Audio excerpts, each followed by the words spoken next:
Hi, my name is Madeline Jackman. This is a presentation on public art as a tool for social, environmental, economic, and place sustainability. In this presentation, I'm playing the role of a planner, and I'm showing other planners how support of public art through planning will benefit the quality of their community on many levels. This is a piece by Sean Martindale in Toronto. His goal of creating planters spilling over with grass is to, quote, encourage more direct participation and interest in our shared public spaces. It's to demonstrate that the public can play a more consciously active role in how our city is shaped. Public art has evolved through history. It began as a purely aesthetic or political form, with statues and monuments depicting people or political events of the time period, and it progressed into more varied practices. Public art evolved in its function through public mural art, as supported by FDR's public art program in the 1930s, socialist realism propaganda, as shown here in a work titled Our Young Hearts Are Beating for Our Nation,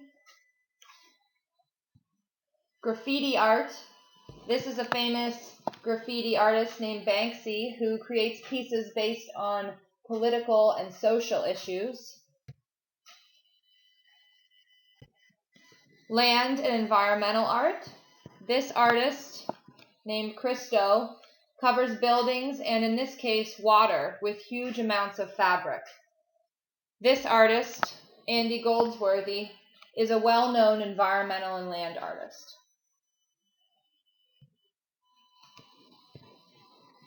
Here, a wheat field was planted at Battery Landfill Park in downtown Manhattan in 1982. And following that are more current practices of what I will call sustainability-driven art. Here is a Chicago train car made into a miniature park.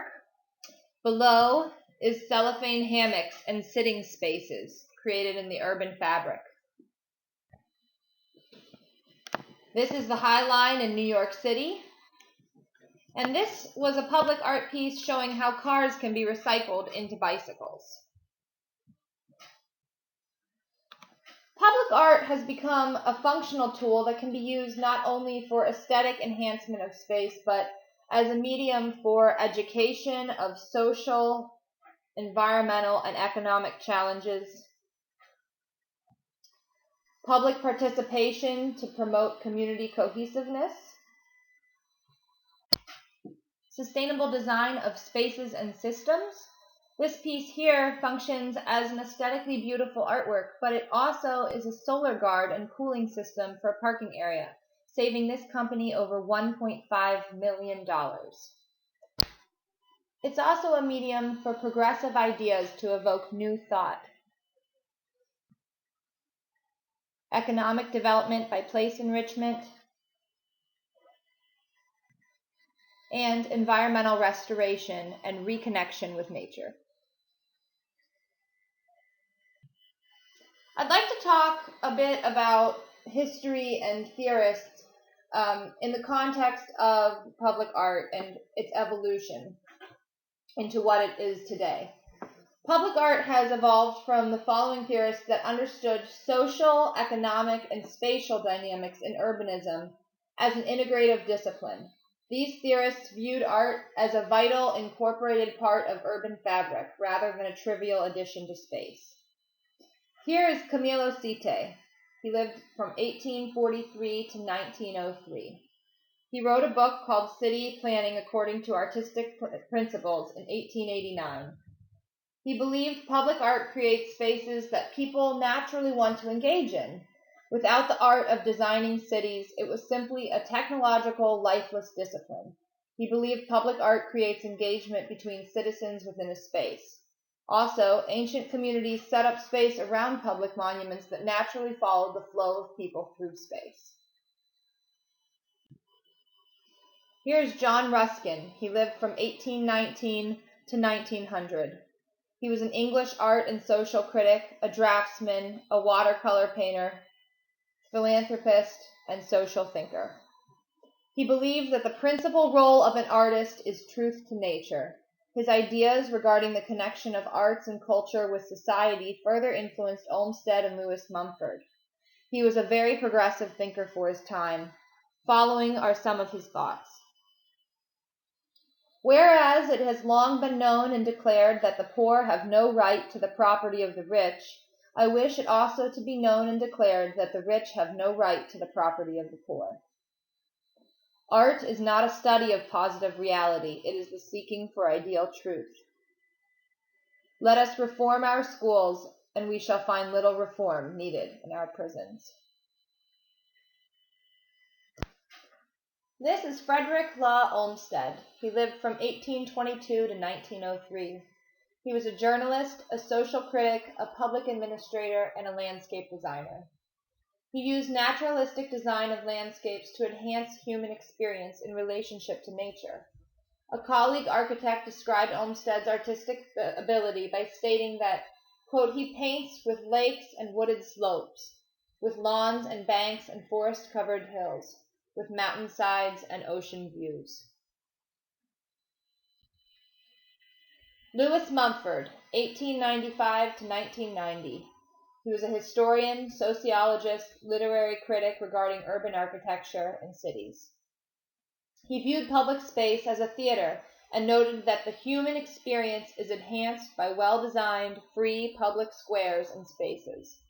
He believed the city to be a product of earth, a fact of nature, man's method of expression. This feeds the idea that public art is humans' need for expression of social, environmental, and philosophical thought.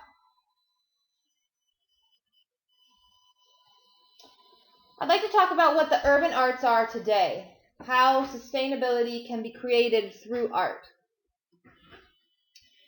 The social benefits of public art cannot be quantified. However, some of these benefits include creating strong community identity and improving sense of place, propelling public participation and community cohesiveness, and instigating the desire for stewardship of place.